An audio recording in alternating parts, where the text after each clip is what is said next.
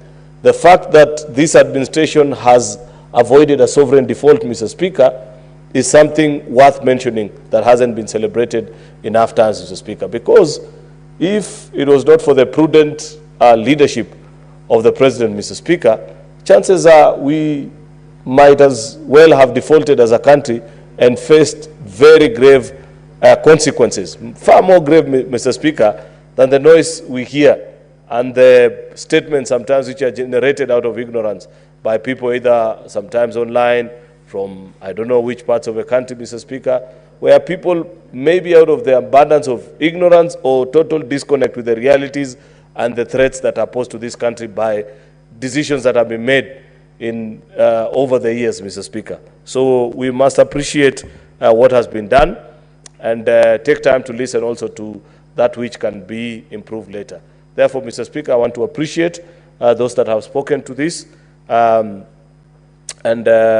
celebrate the beauty of our democracy, Mr. Speaker, that has been so ably shown by members this afternoon.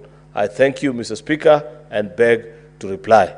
Mr. Speaker, in accordance to Standing Order number 66.3, I wish to request that we defer the putting of the question until such a time as we may have sufficient quorum to take this motion to a vote. I thank you, Mr. Speaker. Thank you, Senator Majority Leader. Pursuant to Standing Order 66, putting of the question as regards this motion is deferred to the next sitting of the House. I saw direct. Clerk, you may now call the next order.